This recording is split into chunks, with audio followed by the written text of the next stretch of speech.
Bonjour à tous, on se retrouve aujourd'hui pour notre rendez-vous mensuel comme vous en avez l'habitude maintenant. Ce mois-ci, on va parler du plan épargne retraite. Vous êtes prêts? Allez, on attaque. Le plan d'épargne retraite est un nouveau produit d'épargne retraite créé par la loi Pacte de mai 2019. Il remplace les anciens produits, comme le PERP, le Madelin, PERCO, article 83. Il permet d'accumuler une épargne destinée à compléter ses revenus à la retraite. Plan épargne retraite, le PER c'est quoi? Le plan épargne retraite est un nouveau dispositif d'épargne retraite issu de la loi Pacte, disponible depuis le 1er octobre 2019 et le seul commercialisé maintenant depuis le 1er octobre 2020. C'est une enveloppe juridique et fiscale qui permet de se constituer un complément de retraite en plus des régimes obligatoires. Les placements effectués dans un PER sont en principe bloqués jusqu'à la retraite, mais dans des cas déblocage anticipé existants, notamment pour financer l'achat de sa résidence principale. Le PER dispose de règles communes en matière de mode de gestion, de transfert, de sortie anticipée ou au terme de la fiscalité. Il est organisé autour de 3 façons de l'alimenter. Premièrement, alimenté par des versements volontaires. Deuxièmement, alimenté par de l'épargne salariale. Et troisièmement, alimenté par des versements obligataires. Le PER peut prendre la forme d'un compte-titre ou d'un contrat d'assurance vie. Différents types d'établissements financiers sont ainsi en mesure de proposer un PER. Assureurs, gestionnaires d'actifs, mutuelles, institutions de prévoyance. Dans un premier temps, le PER a coexisté avec ces anciennes enveloppes qui ne sont plus commercialisées depuis le 1er octobre 2020. Nous allons vous parler du PER individuel ou PERin, mais sachez qu'il existe pour les versements des entreprises 2 autres PER. Le PERin peut être alimenté par des versements volontaires, recevoir des fonds issus d'un ancien produit retraite, recevoir des fonds issus d'autres compartiments du PER. En revanche, un PER individuel ne peut pas être directement alimenté par des sommes issues de l'intéressement ou de la participation. Ok ? Sortie à 100% en capital à l'échéance ou en plusieurs fois. Sortie anticipée pour l'achat de la résidence principale, option pour la non-déductibilité fiscale des versements. Attention, les sommes logées sur un PER individuel issues d'un transfert provenant de versements obligatoires ne peuvent prétendre ni à la sortie en capital au terme, ni à la sortie anticipée pour acquisition de la résidence principale.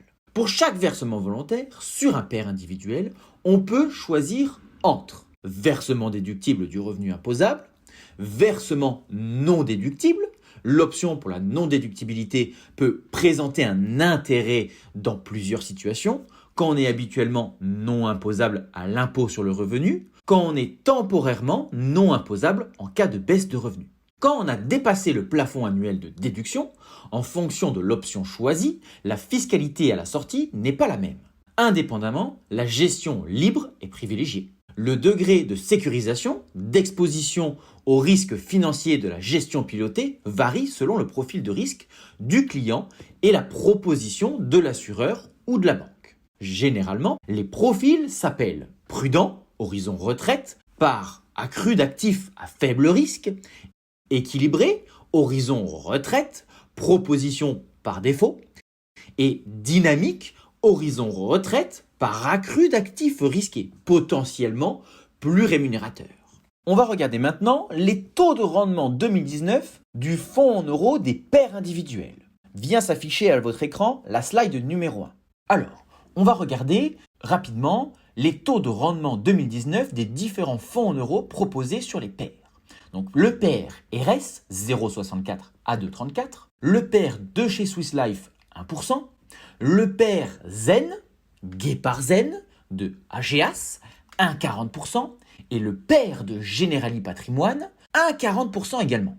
Il faut bien avoir à l'esprit que un PER individuel de type PER en assurance n'a en principe pas vocation à être investi à 100% sur un fonds en euros à capital garanti, compte tenu de l'horizon de détention qu'il implique. Cependant, il demeure une composante sécuritaire importante du contrat à l'occasion d'arbitrage en provenance de supports plus dynamiques ou à l'approche de l'âge de la retraite lorsqu'il fait l'objet d'une sécurisation en vue de son arrivée à échéance. Sortie en capital du PER et ou en rente à l'échéance.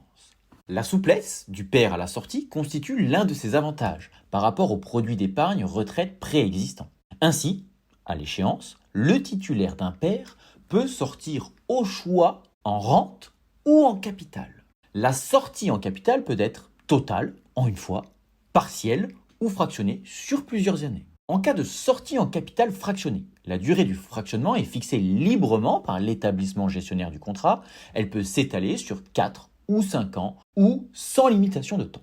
La sortie en capital fractionné est utile lorsqu'on opte pour la déduction des versements volontaires. Elle permet de lisser dans le temps la fiscalité applicable. En effet, en cas de sortie en capital, le cumul des sommes versées est imposable au barème de l'impôt sans abattement. Le fait d'étaler dans le temps cette sortie permet de minimiser la hausse d'impôts induite. La part de capital perçue s'ajoute au reste des revenus imposables sur plusieurs années au lieu d'un seul. Déblocage du plan épargne retraite, les cas de sortie anticipée. Slide numéro 2 qui s'affiche à votre écran. Alors là, je vais vous inviter à faire un screen de cette slide-ci, comme ça, vous avez les différentes possibilités de sortie anticipée. Transfert de pair les possibilités issues de la loi Pacte, transférabilité entre contrats d'épargne retraite. La transférabilité entre tous les pairs consiste l'un des principaux apports de réforme de l'épargne retraite par rapport à l'existant. Ainsi, un salarié quittant son entreprise pourra transférer les droits acquis sur son pair vers un autre plan, quelle que soit sa nature. Les frais de transfert de pair à pair sont plafonnés par l'article L224-6 du Code monétaire et financier, à 1% des droits acquis. Ces frais peuvent s'appliquer en cas de transfert dans les 5 années suivant le premier versement dans le plan. Au-delà, les frais sont nuls. Outre le transfert de pair à pair, les textes prévoient le transfert des anciens contrats de retraite vers le pair. J'énumère: transfert de PERP vers un pair, transfert de Madelin à pair, transfert de PERCO vers un pair, transfert d'un article 83 vers un pair. Attention, cependant, ces transferts sont soumis aux limites suivantes. Tous les établissements financiers ne sont pas en mesure d'accepter les transferts. Et la transférabilité des anciens contrats retraite vers le pair ne s'impose à eux que depuis le 1er octobre 2020. Dans le cadre du pair d'une entreprise obligatoire, le transfert des droits individuels salariés titulaires vers un autre pair n'est possible que lorsque il n'est plus détenu d'y adhérer.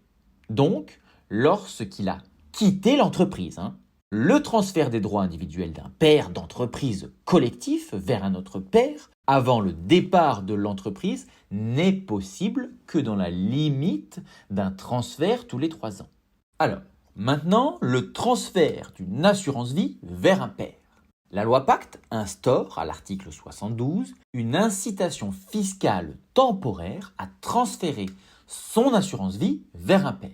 L'abattement fiscal habituel applicable en cas de rachat d'un contrat d'assurance vie est complété par un abattement spécial. Au total, l'abattement sur les gains atteints, 9 002 € pour une personne seule, contre 4 006 si on était sur un contrat d'assurance vie simple, 18 400 € pour un couple marié ou pacsé soumis à l'imposition commune, versus 9 200 € dans le cas de l'assurance vie. Les sommes transférés peuvent bénéficier de la déductibilité du revenu imposable du pair au même titre que tout versement volontaire.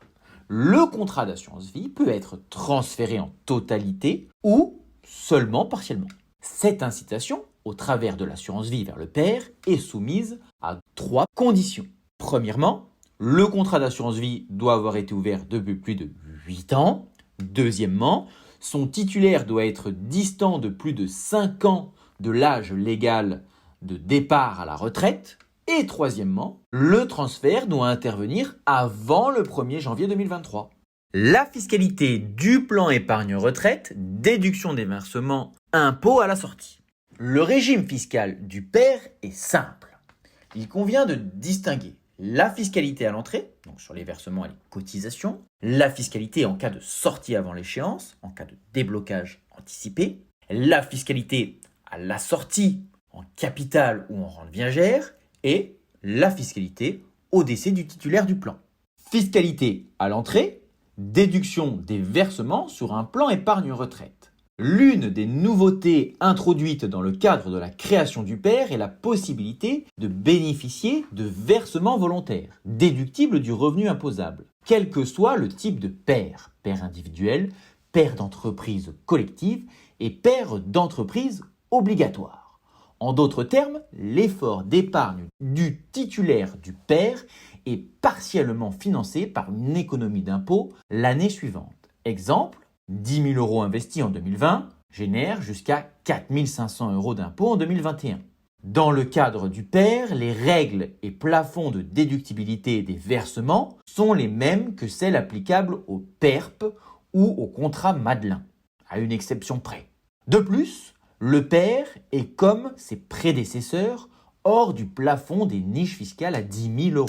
Dans le cadre d'un PER individuel, la déduction s'opère sur le revenu net global pour un particulier, sur le revenu professionnel pour un indépendant. Quel impôt sur le revenu en cas de sortie en capital du PER?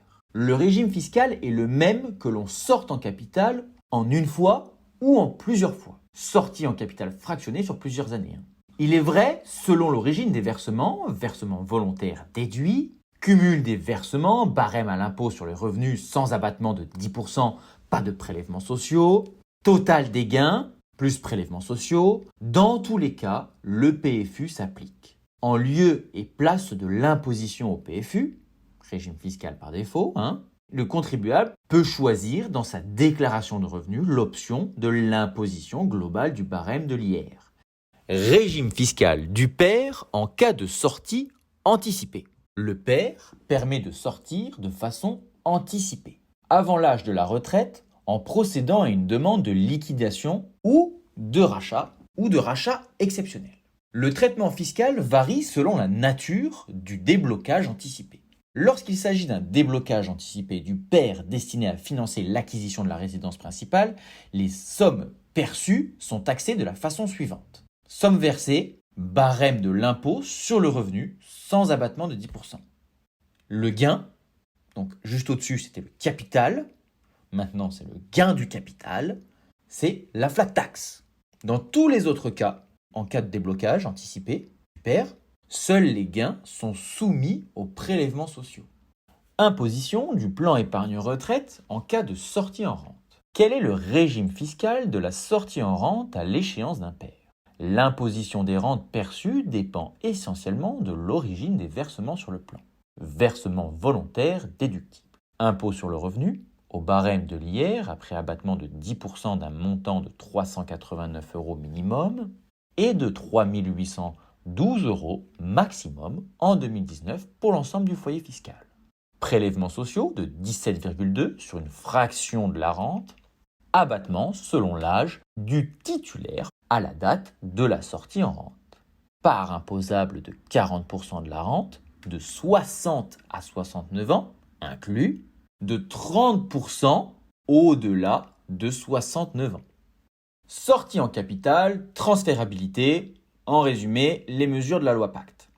Donc, voici la liste des principales mesures de la loi Pacte prises dans le cadre de la création du PER. Liberté accrue à la sortie, en rente et ou en capital, en une fois ou sur plusieurs années. Modalité de sortie harmonisée au terme ou en cas de déblocage anticipé. Gestion pilotée par défaut. Réduction progressive des risques financiers à l'approche de l'échéance. Transférabilité ou portabilité quasi intégrale du PER d'un produit à l'autre, d'un établissement financier à l'autre, vous permettant ainsi d'aller vers les meilleurs produits grâce, vous vous y attendez je suppose, au conseil de la Pérouse Finance.